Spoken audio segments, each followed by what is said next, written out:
¿Qué tal amigos? Bienvenidos una vez más a esta que es su Granja Humana MX. Pues bien, están ocurriendo cosas bastante importantes. Ya incluso el Papa Francisco ya le está pidiendo a Ucrania que es mejor sacar la bandera blanca antes de que toda la situación comience para peor. Quiero tocar este tema, pero después también el análisis de Scott Ritter hablando sobre pues esta situación en donde prácticamente el ejército ucraniano está más que diezmado y acaso seguirá en este caso la OTAN. Vamos con ello y quiero que vean al Papa Francisco en esta situación. Ustedes pues nada más interpreten esta situación. Miren acá. Lo que creo es muy fuerte. Tienes que ver la situación y pensar en la gente y en tener el coraje de sacar la bandera blanca. Negociar. Se supone que tienes que negociar con la ayuda de los poderes internacionales. La palabra negociación es una palabra brava, orgullosa. Cuando ves que estás siendo derrotado, las cosas pueden ir a peor, tienes que tener el coraje de negociar. Si estás avergonzado, pero vas a continuar con cuántas más muertes. Tienes que terminar antes de que sea peor. Negocia a tiempo.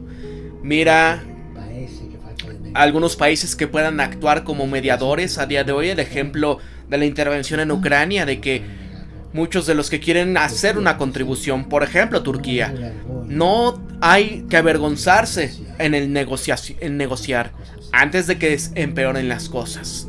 Entonces, ¿ustedes qué piensan de esto, amigos? Porque pues sí, efectivamente hay mucha gente que de este lado está completamente desesperada. Le están diciendo al Papa que parece que es como si fuera cuando en su momento en Alemania, ¿no? O sea, amigos, ¿qué está pasando con esta situación? Miren, casi inmediatamente después de esta publicación de la entrevista, el Papa fue ampliamente acusado de ponerse del lado de Rusia. Por ejemplo, el ministro de Asuntos Exteriores polaco Radek Sikorski publicaba en la plataforma X: ¿qué tal para mantener el equilibrio animar a Putin a tener el coraje de retirar su ejército de Ucrania?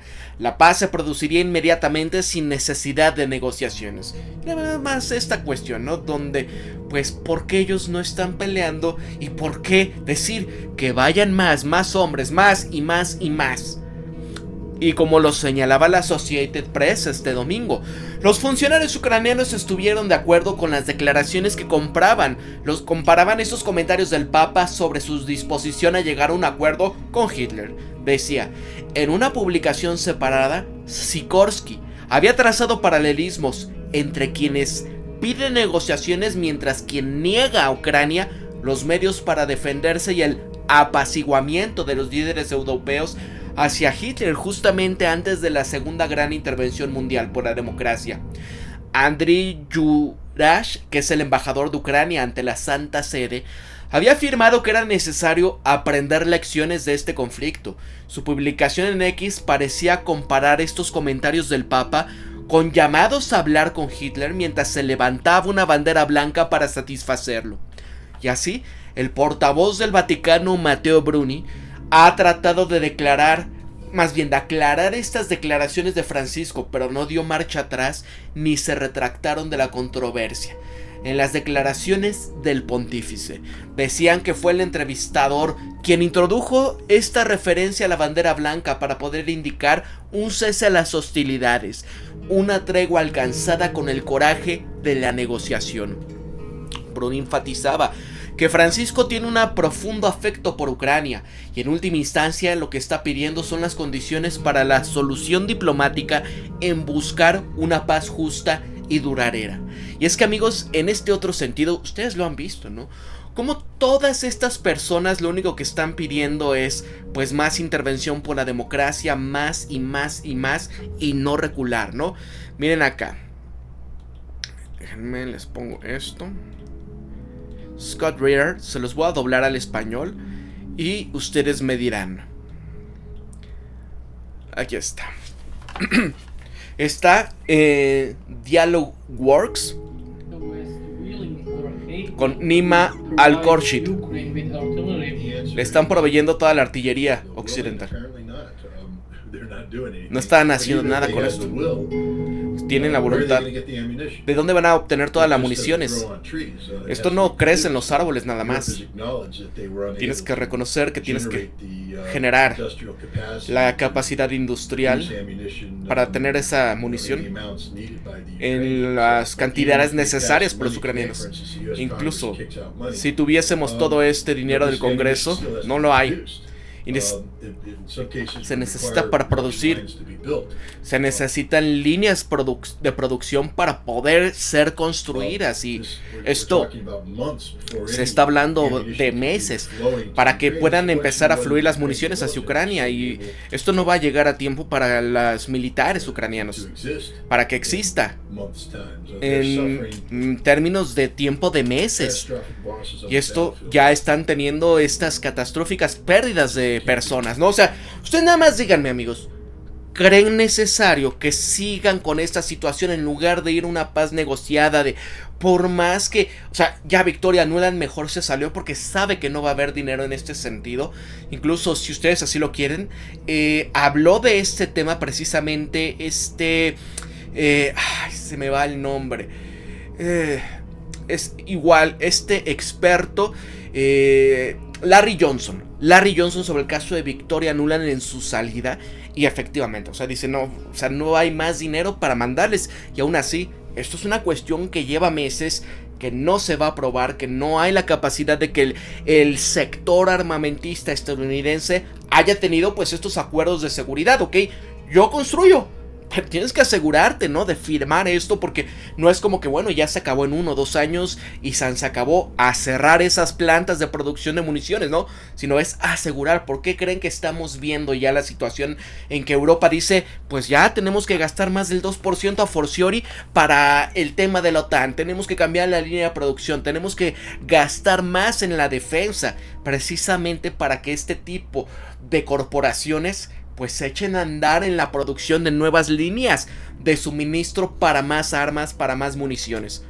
Miren acá. No hay ningún dinero, ninguna cantidad de dinero para poder ya cerrar ese hoyo. Durante esta intervención tuvimos a la OTAN o los Estados Unidos esta alta calidad de tecnología de armas usadas en Ucrania, pero que no estaban siendo adecuadas para esta clase de guerra de desgaste en Ucrania. Usted comentó que pensaba que era inútil todo este complejo industrial militar en estar enviando esta clase de sistemas. Mira, no estoy muy de acuerdo con este concepto.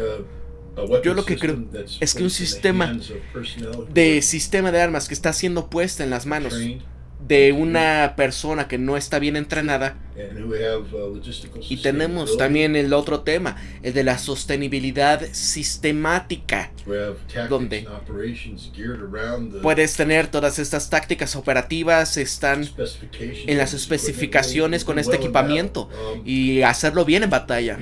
Ya sabes, yo creo que Estados Unidos y su armada, usando el tanque Abrams M1, se hubiese sido bastante bueno para estar en la armada ucraniana. Pero no se trata del tanque, sino del soldado, del sistema, de la aproximación de todo esto, donde mucha de su armada está teniendo también problemas similares en el apoyo de artillería, donde la armada estadounidense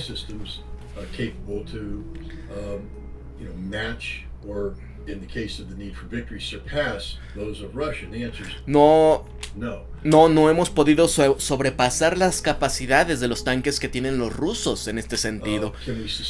¿Podemos sostener por un periodo de tiempo significativo los medios necesarios para estos tanques? La respuesta es no.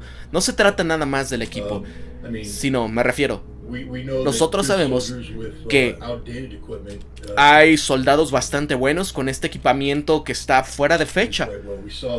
Y lo vimos, por ejemplo, en Israel, en el 65, 67, en el 73, en estas intervenciones, donde estos componentes, donde muchas de las unidades de la reserva israelíes que están en el campo de batalla estaban precisamente en el campo de batalla con tanques viejos que databan incluso de la Segunda Guerra Mundial.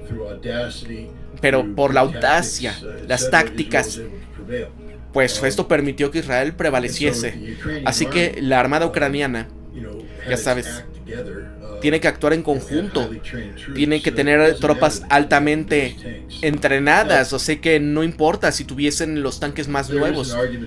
Hay un argumento de que hacer también, ¿no? Sobre el tema de la armada ucraniana que estuvo entrenada con equipamiento de la era soviética, donde ellos eran mucho mejor con este tipo de equipamiento de la era soviética, y estoy de acuerdo con ello, ¿no? Donde lo que pasó es que les dimos equipamiento que ellos no pueden mantener, que no están familiarizados con él, no saben cómo usarlo, no saben sus características, donde pues no pueden lograr el tema del mantenimiento y su sostenibilidad de este equipo. Y otra vez, no es la falla del equipamiento, sino también es la falla de los soldados ucranianos en este sentido, donde pues no tienen la práctica en utilizar estos equipos. Cuando se viene el tema de los misiles, ¿no? Por ejemplo, el tema de los S-300, que son muchísimo más viejos que equipos muchísimo más modernos. ¿Cómo comparas estas dos clases de sistemas que han sido tan cruciales en esta batalla en Ucrania? Mira, una vez más, volvemos al tema de las tropas, donde el sistema Patriot, ¿no? Todo el mundo sabe que es basado en un concepto de ¿cómo se le dice? Involucramiento automatizado. Ya sabes, donde esto data desde el sistema Safeguard del 90, de los 70s, donde tuvimos un sistema estratégico de la defensa con los conceptos, donde empezamos a tratar de crear este sistema táctico y estuvimos luchando desde el principio, desde el 91, donde el Patriot no era efectivo para interceptar a los Scud missiles de Irak. Vimos en Arabia Saudita que tuvo problemas en las locaciones estratégicas de la defensa, y en Ucrania no es un sistema mágico como todo el mundo lo ha creído. Así que, mira, tenemos el S-300. Es un sistema soviético, es viejo, pero es uno con el que los rusos han estado bastante bien familiarizados. Y lo que diría es que el problema que se encuentra con estos dos sistemas, incluso creo que uno de estos F-117, ¿se acuerdan? Ese avión que parecía como ovni, ¿no? Como un triángulo, fue tumbado precisamente en Yugoslavia, ¿no? Fue el por qué de repente pues muchos de los restos de ese avión fueron a parar a una de las embajadas de China, y fue cuando Estados Unidos pues tuvo que rociarles democracia en esa embajada. Más para que vean, ¿no? Eso fue un acto de intervención por la democracia, porque es que, ¿sabes qué? Ya tienen ese avión, esos restos, y pues cuidado con ello, ¿no? Bueno, lo tumbaron, me parece que fue con un S-300.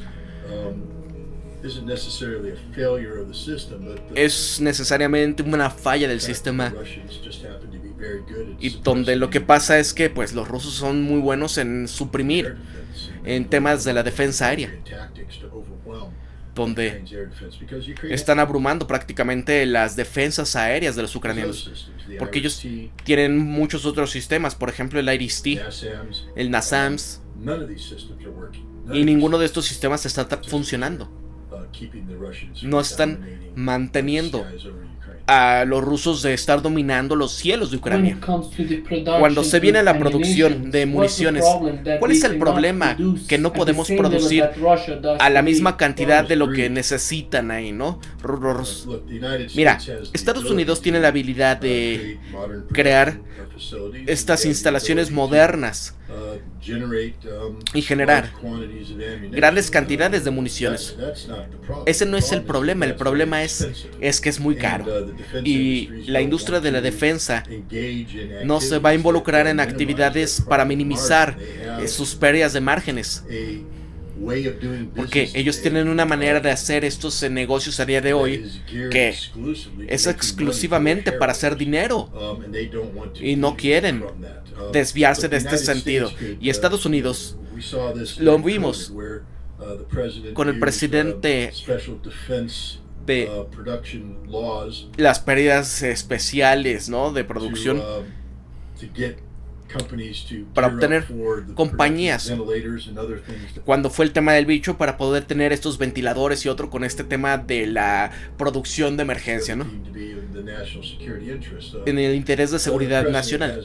Pero el presidente de los Estados Unidos no ha estado queriendo utilizar ninguno de estos poderes del acta de la producción, ¿no? Production Act. Y bueno, la industria de la defensa a sí misma pues ha dicho, ¿sabes qué? Necesitamos contratos que tengan el tamaño y cierta duración, porque no vamos a poner ninguna nueva línea de producción y donde, ¿sabes qué? Ahí están este tema de ya tienes las municiones y, ¿sabes qué? Ahora apágalos, ¿no? Porque la intervención en Ucrania ya se acabó. Y sí, los gobiernos no están dispuestos a hacer esos compromisos. Así que el resultado final es que se están rehusando a hacer lo que es necesario para crear todas estas líneas de producción de municiones, etcétera. Y lo que estamos viendo en Rusia es que su gobierno ya ha hecho todas estas cimientos para tener lo suficiente en este tema. Porque la industria de la defensa es ampliamente controlada por el Estado, donde tienen muchas acciones en las compañías de armamentísticas. Y cuando se viene a la defensa industrial de este tema, es el ministerio el que se encarga. Y ellos, claro que pues tienen la responsabilidad, ¿no? Producen lo que se necesita en intereses de la seguridad nacional. No se preocupan por el tema de los accionistas o así, porque lo que se preocupan es tener los materiales que necesita la Armada rusa, el tiempo de cierta cualidad. Y así, es una aproximación completamente diferente a lo que hacen en Estados Unidos. Mira, lo que hemos visto hasta ahora, ¿qué sería la situación? Ya sabes, tenemos larga cantidad de etnicidad en estas partes como Rumania. ¿Cómo ves el futuro de Occidente si termina ya esta situación en un deadlock? Mira, hay que tener muchísimo cuidado. No en el sentido de ganar la guerra, sino perder la guerra. A lo que me refiero con esto es, todo el propósito de la operación militar especial fue asegurarse que hubiese una Ucrania neutral, que la OTAN no pudiese utilizar aquí a Ucrania como una forma de empezar a lanzarse en contra de Rusia. Y todo también creando estas cuestiones para el tema de seguridad europea, de la discusión con Europa y Estados Unidos. Y si esta guerra termina y el occidente ucraniano continúa siendo un lugar en donde hay un tema de ideología rusa y que siga siendo ¿cómo se le dice? Premiado o que se impulse eso, donde Stefan Bandera es considerado como un héroe en este caso en el occidente ucraniano. Entonces, ¿qué hubiese completado Rusia, nada. Me refiero, ganan una intervención, ganaron unos territorios, pero este problema no se va a ir por sí solo, ¿no? Porque en este caso es esa ideología, ¿no? De Stefan Bandera, de este banderista, en donde pues prácticamente es esa ideología extremista, ¿no?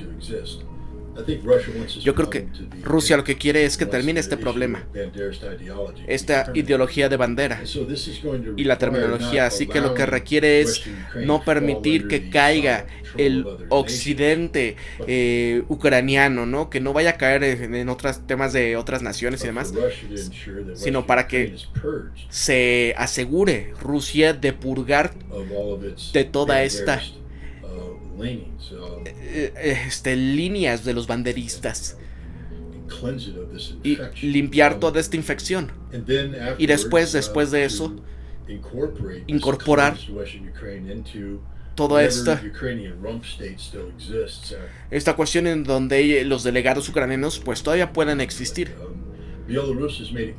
donde incluso Bielorrusia ya lo ha dejado bastante claro, no tolerar este tema, por ejemplo, de que van a permitir que Polonia se apropie del occidente ucraniano, porque también sería una amenaza existencial. Y yo creo que Rusia va a respetar lo que Bielorrusia tenga respecto a esta situación. Lo que no veo es el occidente ucraniano así siendo parte de Polonia. Y claro, hay otros grupos étnicos, por ejemplo el caso de Rumania, que tiene también ciertas reclamaciones. Hungría tiene ciertas reclamaciones, esto en partes de territorios precisamente que se pues apropió en su momento Ucrania, ¿no? Y aquí hemos visto, podríamos ver referéndums que se pueden empezar a poner en su lugar, porque no estamos hablando de ideología nada más nazi, sino respetar los deseos de la autodeterminación y la situación de esta gente, básicamente, donde digan, oye, ¿sabes qué? Yo ya no quiero vivir bajo Ucrania, yo quiero vivir la misma cosa que los romanos, quizás. Y lo que creo es que podemos ver que esto empiece a pasar en el occidente ucraniano. No creo que vayan a permitir los rusos que eso pase.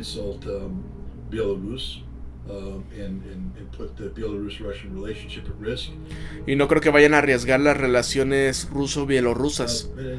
Y segundo que nada, donde hay tradiciones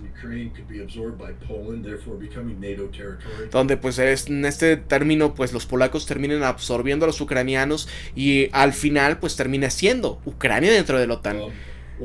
O los banderistas que nunca puedan ser purgados y continúen ya diseminando su furia. Yo no creo que vaya a haber una situación en donde el occidente ucraniano se le permita hacerse independiente en ese sentido. A ver, en Georgia y el Reino Unido, Suecia, todos están hablando ya de pelear contra Rusia, ¿no? El caso de Emmanuel Macron, ¿no? Que dice, ya, sí va a haber tropas. Lloyd Austin diciendo, si pierden aquí, en este caso, Ucrania, vamos a vernos arrastrados todo la OTAN para pelear directamente. Mira, yo creo que la OTAN está en una crisis donde para ellos el tema de Ucrania es una situación de amenaza existencial para ellos. Y porque no quieren que gane Rusia, pero ¿sabes qué? Rusia está ganando. No importa lo que piense, desee la OTAN. Rusia no nada más está ganando, sino Rusia ya ganó. Así que la OTAN está luchando para tratar de hacerse a sí misma relevante. Y lo está tratando de hacer postulando escenarios en donde va a haber un conflicto directo con Rusia. En ninguno de estos escenarios quieren pues empezar a subir el gasto de la defensa, a reconstruir sus líneas para la situación militar. Pero las buenas noticias son que cada uno, todas estas narrativas de guerra de la OTAN en ese tema donde pues, es que Rusia va a querer atacar a esos miembros. No, ellos no quieren atacar a la OTAN. Lo que la OTAN necesita es darse cuenta es que cualquier cuestión de estas de quién sea el que ataque, una guerra contra Rusia no va a ser nada como lo que hemos visto en este conflicto con Ucrania. Y ahora le parece que la OTAN piensa que ese va a ser el escenario en el que van a estar peleando. Ya sabes, donde van a tener esta fuerza de respuesta de 300,000 hombres, donde van a estar rearmándose, reequipándose, haciendo estos ejercicios de gran calado, pero la guerra entre la OTAN y Rusia no se va a pelear en medios convencionales, sino que se va a pelear con instrumentos nucleares. Y el ministro, el expresidente de Rusia, Dmitry Medvedev, y ahora miembro del Consejo de Seguridad, dijo que si había una guerra contra la OTAN, básicamente Rusia va a tener que utilizar sus instrumentos nucleares y destruir cada uno de estos países. Y esa es la realidad en lo que sería un conflicto directo entre la OTAN y Rusia. Y las buenas noticias otra vez es que es esto, donde la situación de estos que están predicando por la guerra es solamente en el caso en donde Rusia ataca a la OTAN, y es una cuestión que no va a suceder. Así que básicamente el problema, si continúa la OTAN no nada más aquí postrándose retóricamente, sino estamos viendo que se están preparando potencialmente para un conflicto real. Ya sabes, puedes crear un escenario en donde un error, un mal cálculo puede ya hacer la acción de iniciación donde nadie quiere, nadie estaba buscando, y donde sabes que pues ya sabes, y ahora todo el mundo se ve de este mundo. Así que esa es la cuestión. Lo que creo es que el mundo necesita ya despertar. No nada más Ucrania, Europa, no Rusia, Estados Unidos, sino el mundo entero, donde lo que está haciendo la OTAN es ampliamente irresponsable. Y creo que debe de haber ya una presión internacional para esto y lo demás, ¿no? Vean aquí ya el Papa ya incluso diciendo, pues ya es hora de que se empiece, no debe de haber vergüenza en este tema, se necesita antes de que esta situación empeore, ¿no? Ahí está el Papa, amigos, ¿no? Y donde este tema se debe de expandir, este tema de la situación multilateral para los vetos, donde se quiere crear un nuevo margen para el tema de seguridad europeo, donde esté Rusia, la OTAN y Europa, que puedan vivir lado a lado. A ver, hay mucha gente que está diciendo, ¿no?, que si la OTAN va a una guerra contra Rusia, pueden vencerlo, porque están prácticamente comparando el Producto Interno Bruto de estas naciones, donde, bueno, ni siquiera se comparan con el número de armas, de hombres peleando y la capacidad. Mira, primero que nada, no importa qué tanto poder convencional tú puedas tener, sino es el tema nuclear. Y la OTAN no tiene ninguna significancia en esta capacidad nuclear, más que Estados Unidos, ¿no? Y algo con Francia. Pero es una conversación bastante estúpida empezar a hacer esto, ¿no? Porque sí, al fin y al cabo, ¿de qué demonios sirve hablar de un tema de amenazas nucleares si al final todos nos vamos a ir, ¿no? Mira la falacia de esto, donde la OTAN no es una singularidad. Lo que me refiero con esto es que Estados Unidos tiene la visión del estado de Washington, donde quieren moverse a Georgia, luego a Europa, porque la singularidad estadounidense. ¿Cuántas divisiones españolas hay ahí para pelear, por ejemplo, contra, en este caso, junto a Polonia? Tenemos que verlo. Pero la cuestión de la respuesta es fácil. Hay cero. Así que saquemos, por ejemplo, España de la ecuación.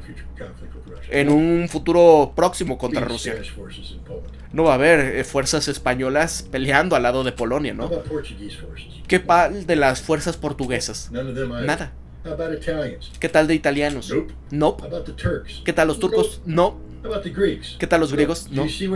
¿Ves a lo que me estoy refiriendo? No importa que tantas naciones tengas en la OTAN, donde la OTAN es incapaz de endurecer hacia este potencial de una singularidad, de tener una capacidad para plantarse en contra de Rusia. Y si Rusia y la OTAN se involucran en un conflicto terrestre, incluso al norte de los estados bálticos o con Polonia,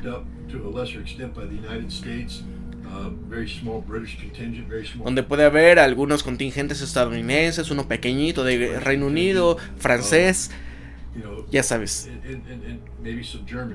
quizás algo de tropas alemanas, pero no va a haber italianos, españoles, portugueses, turcos, griegos. Y claro, esas naciones incluso tienen sus militares pues que están quebrados, que no tienen la capacidad de generar estas fuerzas de manera significativa. Así que es esto. Y mira, por ejemplo, las peleas que están habiendo ahorita en Moldavia o en Rumania.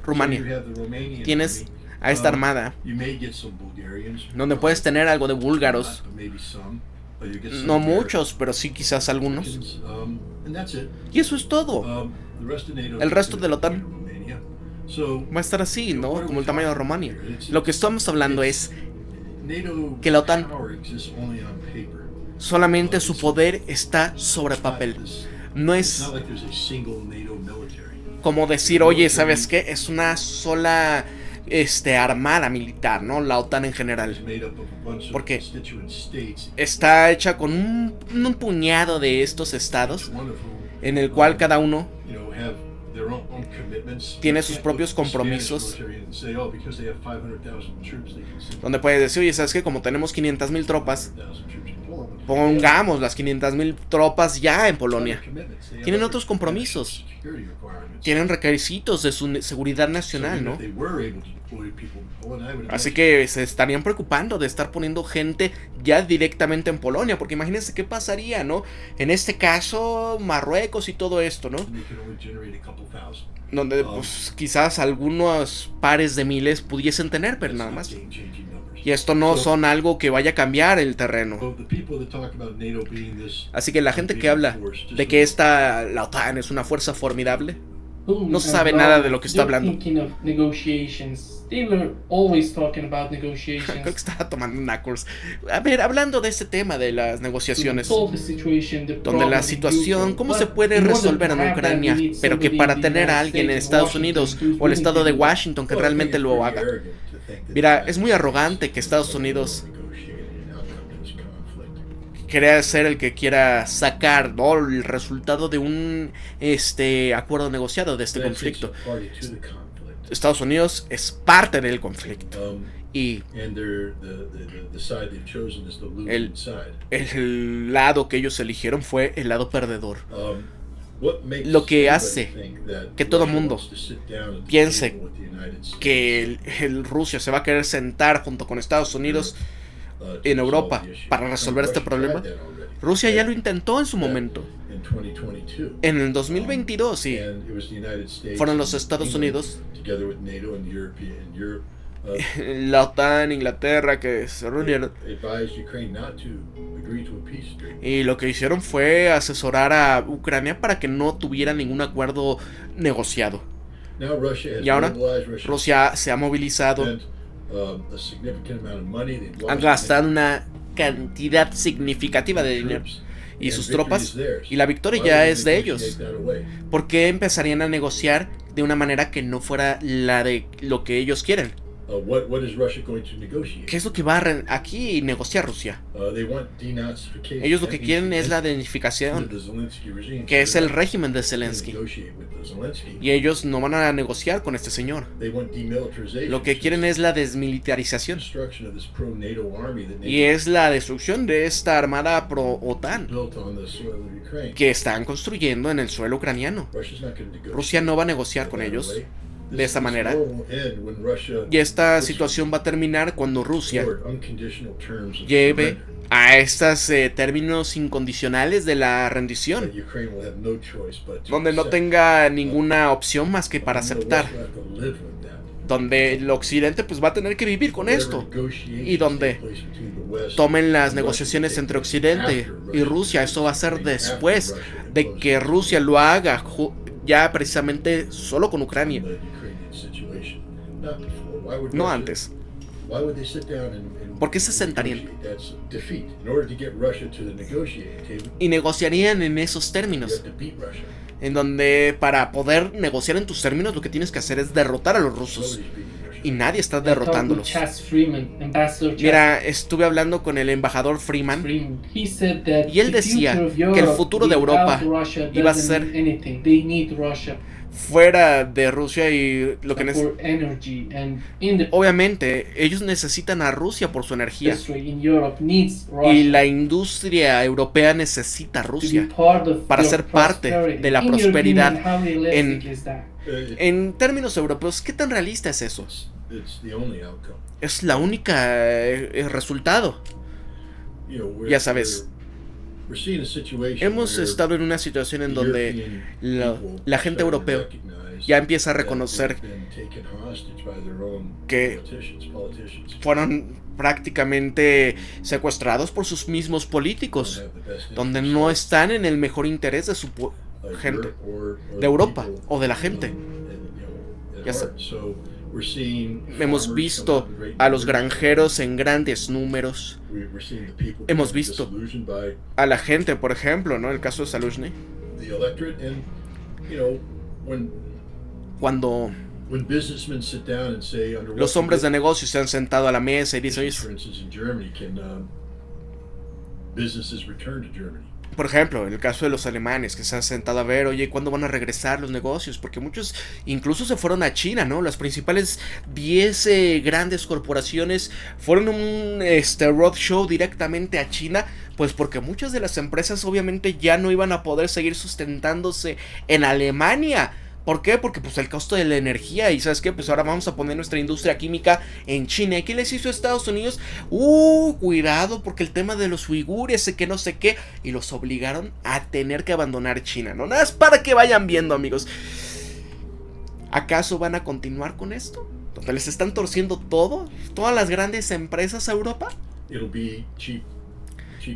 Ya sabes, necesitan esta energía barata y ya no se lo pueden permitir porque Estados Unidos voló el gasoducto, y entonces tienen que empezar a importar energía, que entonces van a tener que voltar hacia nosotros, y obviamente los precios se incrementan para el gas, y ya sabes, los europeos, es algo insostenible, donde claro, tienen que empezar ya a hacer un nuevo tema de seguridad para Europa, que les permita ya coexistir pacíficamente con Rusia, y pueda operar dentro de una alianza de la OTAN o fuera de ella.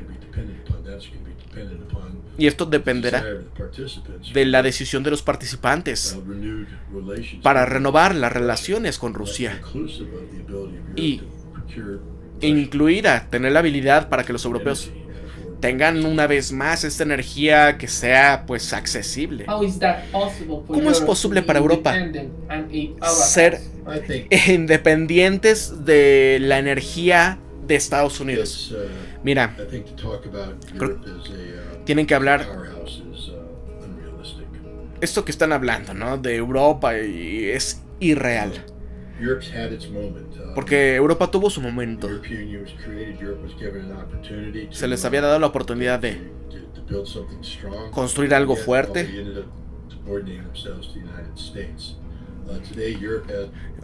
Todo esto para construirlo, pero pues ahora dependen de Estados Unidos.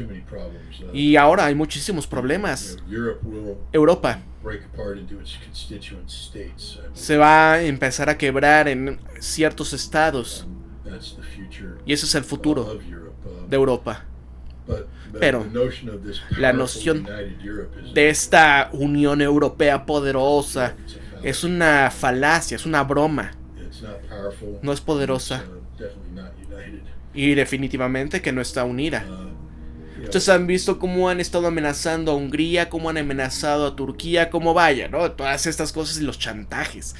Y que prácticamente, oye, si vamos a unir a la Unión Europea a los ucranianos, oye, y los turcos que han estado pide durante varias décadas esta unión y demás, no, es que ustedes no, porque no son tan europeos, ¿no? Y otro problema que estamos viendo es el experimento multidécada de crear esta comunidad europea, donde la gente empieza a parar de creer en su identidad nacional. Y ese es el problema para la gente, que probablemente no puedan articular qué significa ser, por ejemplo, un francés, ¿no? Ustedes han visto en Francia el caso, cómo le preguntan a los jóvenes: a ver, ¿quién de ustedes es francés? Todos levantan la mano, ¿no? ¿Quién de ustedes se siente francés? Nadie levanta la mano. La gran mayoría de ellos, pues, hijos de migrantes, gente que, pues, obviamente no descienden realmente de franceses, o no sienten ese amor patrio y demás, ¿no? Se sienten más marroquíes, se sienten más argelinos, se sienten más de Camerún, etcétera, ¿no? De alguna parte del Sahel. ¿Qué significa ser un alemán? Mismo caso, ¿no? Ustedes lo están viendo, y donde la gran mayoría de los países europeos, pues bueno, ya están en una edad promedio de entre 44 y 45 años de edad. Ya no es una edad en donde la gente se pueda reproducir fácilmente. Tienen menos de un hijo por familia, bueno, más bien por mujer, que ya no hay una situación donde pues digas, oye, ¿y qué va a pasar? ¿Y lo que viene en la siguiente sociedad? ¿O qué significa vivir en Europa? Ahora van a empezar en el futuro ya a levantarse ciertos partidos. Por ejemplo, en el caso que está pasando en Países Bajos, que están dándose cuenta del hecho de que mucha gente, ya sabes, Michelle Le Pen en Francia con su partido, Giorgio Moreno, creo que quiso decir Giorgia Meloni, ¿no? Que es parte también de esta derecha, pero no, Giorgia Meloni tuvo que doblar la rodilla, ¿no? Se lo dijo muy bien Ursula von der Leyen: cuidado los italianos si votan por ella, y si no va a ser, pues tenemos los candidatos adecuados para evitar que se salgan de la línea de la tradición europea, ¿no? Y empezamos a ver cómo muchos de estos a la derecha de estos partidos políticos empiezan a crecer defendiendo sus soberanías nacionales. Así que lo que creo es que lo que estamos viendo en Europa, están redefiniéndose a sí mismos como estados-nación opuestos en esta singularidad que quieren poner como la europea.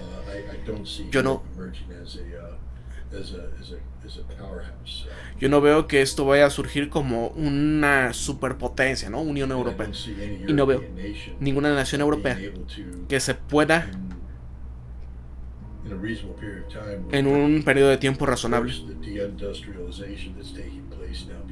seguir adelante por el tema de la desindustrialización que ya está tomando lugar, el tema de las sanciones hacia Rusia. Y esto ya les está pues regresando el golpe, ¿no?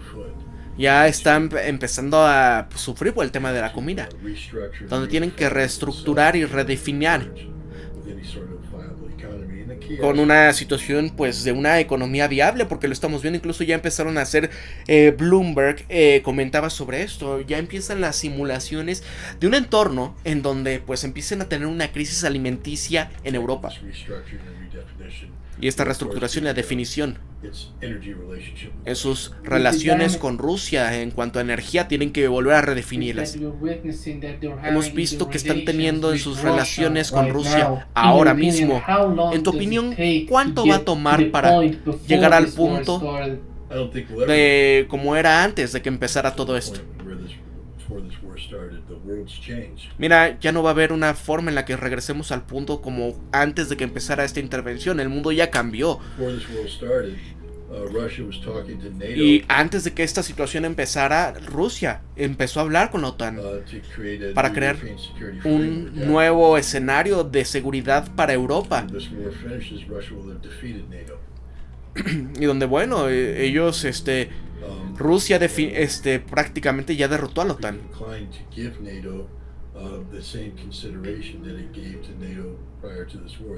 Y donde quería darle a la OTAN la misma consideración antes de empezar esta intervención, como los Estados Unidos. Lo que creo es lo que estamos viendo es que puede que haya una nueva relación entre Europa y Rusia, donde pues prácticamente Europa debe de ya respetar la fuerza que está Rusia, y atrás de diciembre de 2021, donde pues prácticamente Europa ignoró la furia que tuvo Rusia, porque ellos, ¿sabes qué? No respetaron a Rusia. Ellos pues lo veían como inferior y lo veían como una broma, una nación, simplemente como una estación de gasolina, más que como una nación en sí. Y Rusia lo que está haciendo es emerger de este conflicto, que se ha definido a sí mismo como no nada más un poder regional, sino un poder mundial, ¿no? Porque obviamente no se puede vivir sin los recursos que otorga Rusia. Y una economía que está bogante, donde está mucho mejor que las europeas.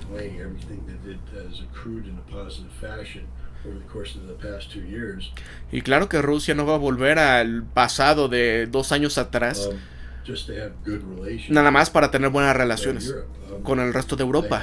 Yo lo que creo es que Europa va a tener que redefinir ya sus relaciones con Rusia basado en respeto por Rusia, y el respeto por Rusia es su soberanía, su seguridad nacional y las esferas de influencia.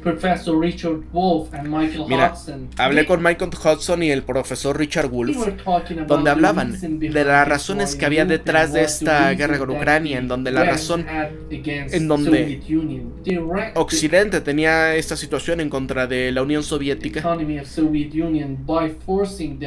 donde lo que querían era forzar a la Unión Soviética, poner mucho dinero en su complejo industrial militar, para que de esta manera colapsara la economía de la Unión Soviética. Y donde si no fueron exitosos en esta política, ¿acaso Rusia va a poder pues estar exitoso en este tema de economía de guerra? Mira, tú visitaste, por ejemplo, recientemente Rusia. ¿Cómo encuentras esto? Mira, no soy economista. Tengo que ser cuidadoso en tocar este tema. Lo que te puedo decir es que la Unión Soviética sufrió, ya sabes, el tema de la planeación centralizada, ¿no? Es lo mismo que ahora quieren ya los grandes tecnócratas volver a hacer esto, ¿no? En donde digas, es que lo que dice el web es esto, esta es la agenda, donde tiene que ser verde, donde tienes que comer insectos, pero ya no carne, donde tiene lo que está pasando en toda Europa, en Estados Unidos, en Canadá, en el sentido de que, ¿sabes qué? Por las cuestiones verdes tenemos que reducir los fertilizantes, y hay que cerrar las pequeñas y los medianos productores de alimentos, porque bueno, ellos contaminan mucho y hay que, o sea, toda una situación de la planeación, ¿no? Y esto nos va a llevar a la quiebra en esta economía, ¿no? ¿Por qué? Porque ¿qué va a pasar cuando haya errores en esto? Al final nos ven a las grandes mayorías como que, ¿verdad? Van a Yuval Noah Harari, ¿cómo se refiere? Si miramos a la producción de misiles balísticos, producen muchos misiles, pero el mecanismo era pues donde prácticamente estaban dañando la economía al producir misiles. Es algo que Occidente realmente no puede comprender. Y no era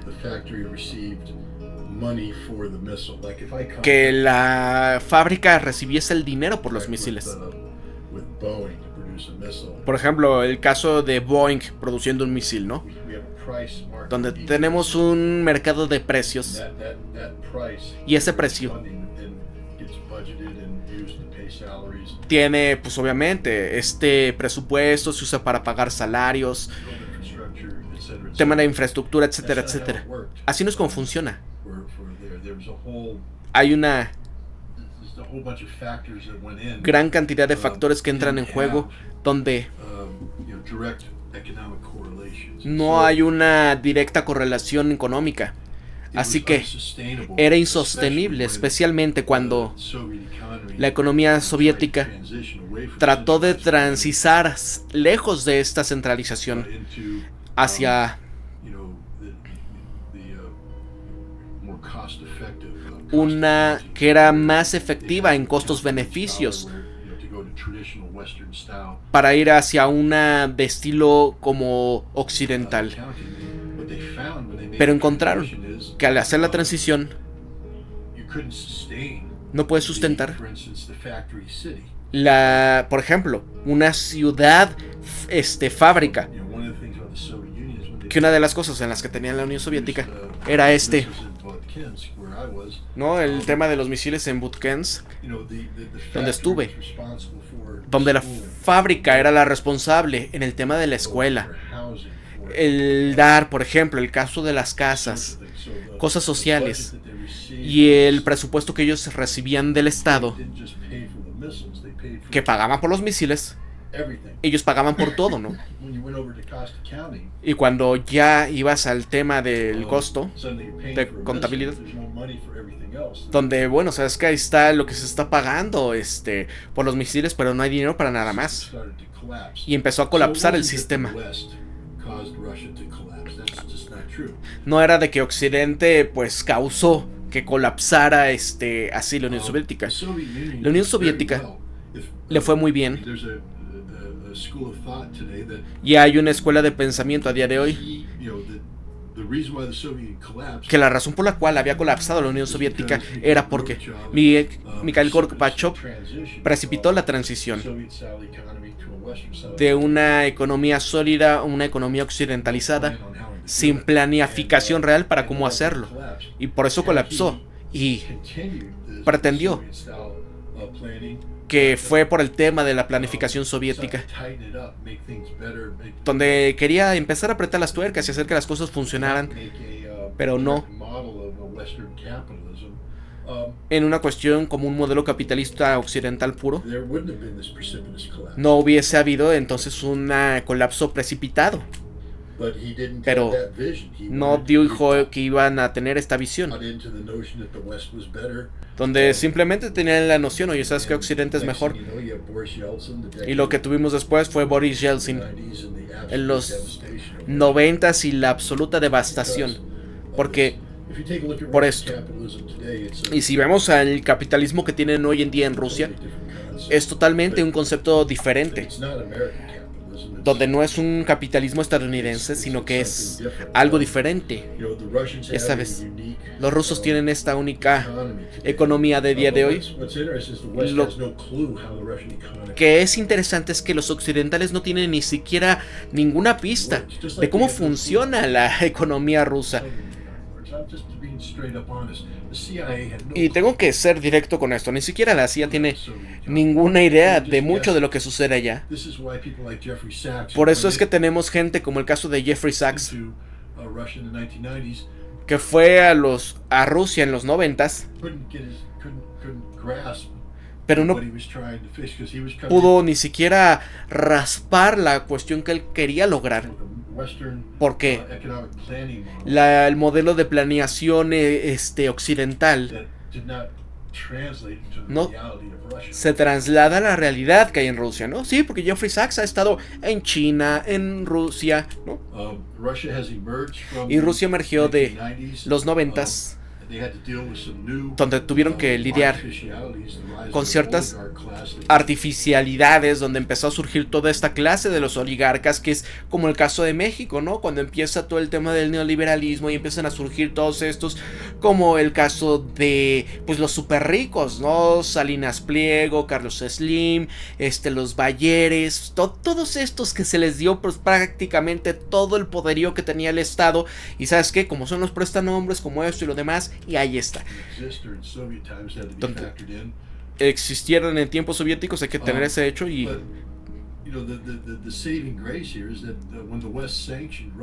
es que importante, cuando Occidente sancionó a Rusia en el 2022, fue un divorcio completo, y empezó a hacer que Rusia empezara a hacer cosas en todos los términos políticos que fue difícil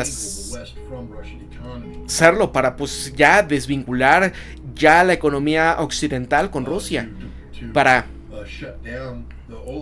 apagar a estos oligarcas, y donde todas las inversiones y demás pues tenía que permanecer en Rusia dentro. Y entonces lo que vemos es que Occidente no comprende la economía rusa de ahora, y siguen diciéndole a la gente, no, por ejemplo, lo que hubo en este foro económico de San Petersburgo cada año, tienen que entender, donde esto es lo que tratará a la economía rusa, pues siguiendo, marcando el reloj, porque dicen, es que eso es pura propaganda rusa. No, es la realidad rusa.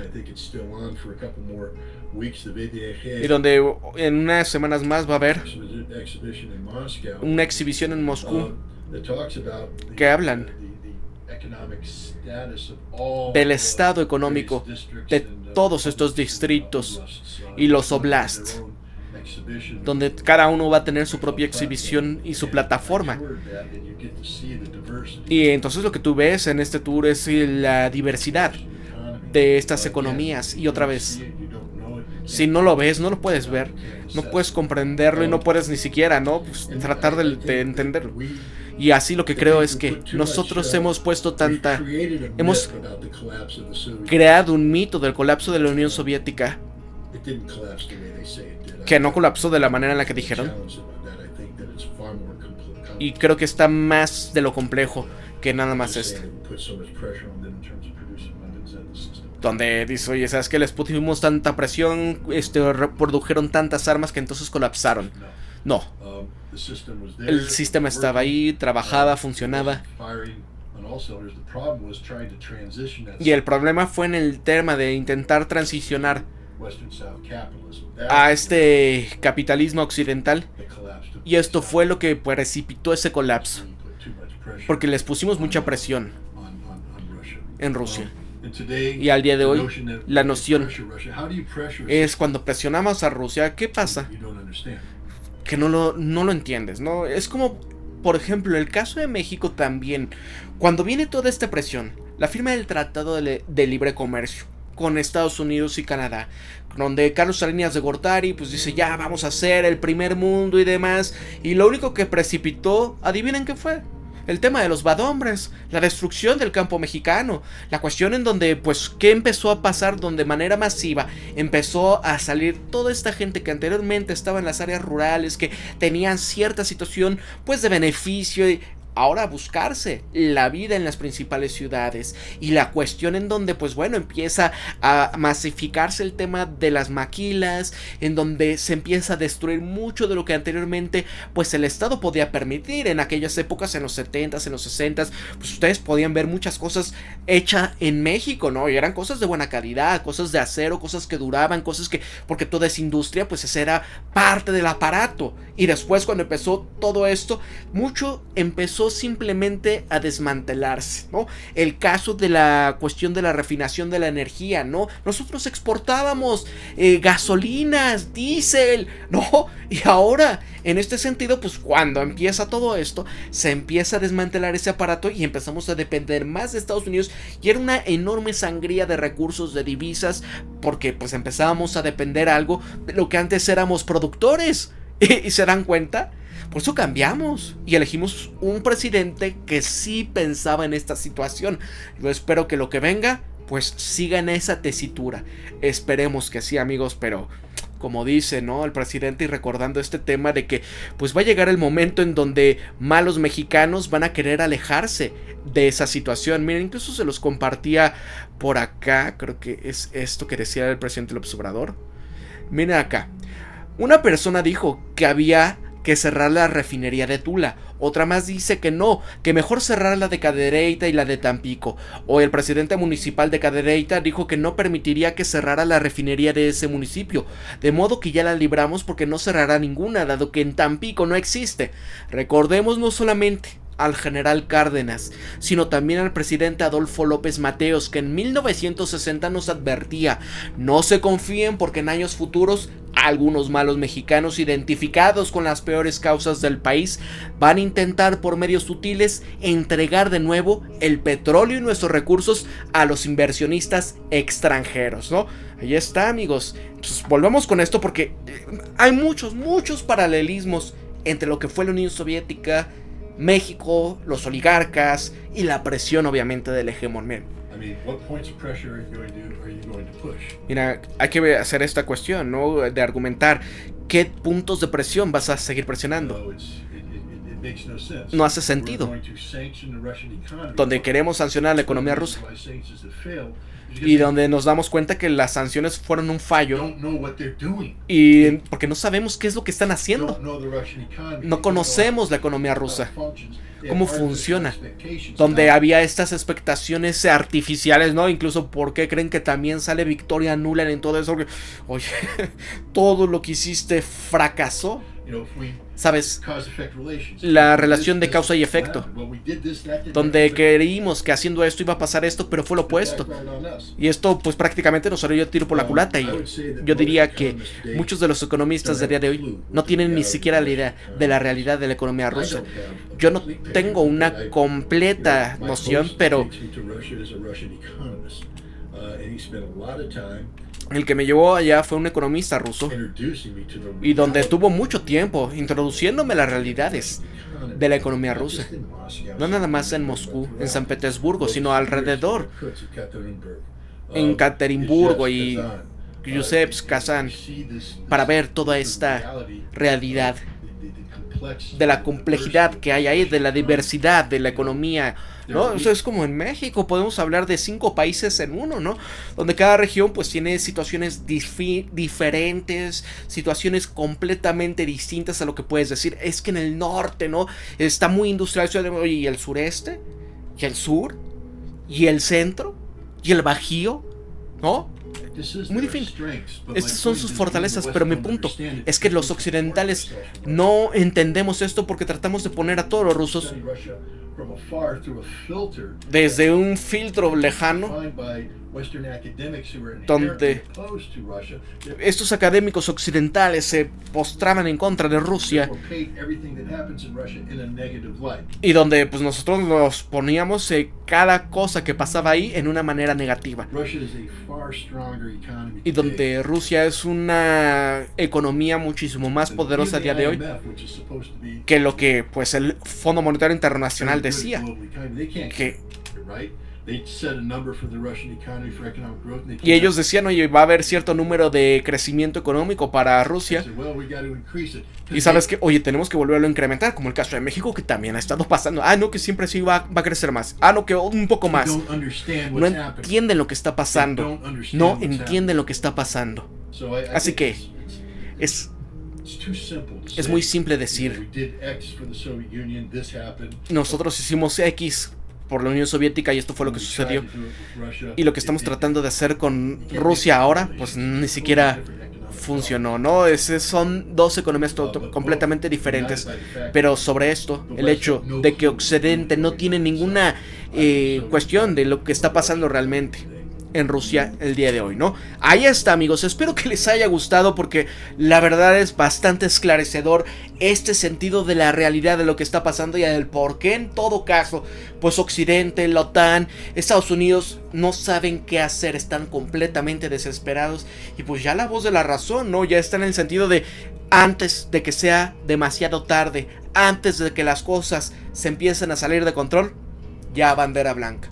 Para la Granja Humana MX voy a dejarlo hasta acá. Ustedes, pues cada quien es libre de hacerse una idea de todo esto que está pasando, ¿eh? Porque luego dicen, es que Pablo es un prorruso, que no sé qué. Oye, espérate. Ustedes vean lo que está pasando con esa nación, ¿no? Ustedes vean los hechos. Cada quien es libre de opinar lo que quiera, con una mente crítica. Ojo, cuidado con el pensamiento colmena, ¿eh?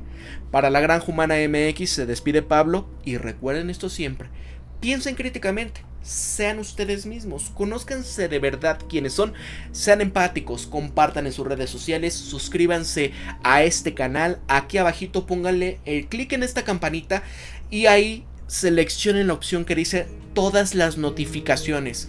Gracias también a los miembros del canal por apoyar a desde 9 pesitos mexicanos o 40 centavos de dólar. Puedes apoyarme también aquí en mi Patreon, lo puedes hacer. Gracias a todos los que dejaron un super chat, un super sticker, incluso hay un corazoncito por si ustedes quieren también apoyar al canal. Aquí abajito están los iconitos. Nos vemos hasta la próxima. Cuídense mucho, pórtense bien. Nos vemos hasta la próxima.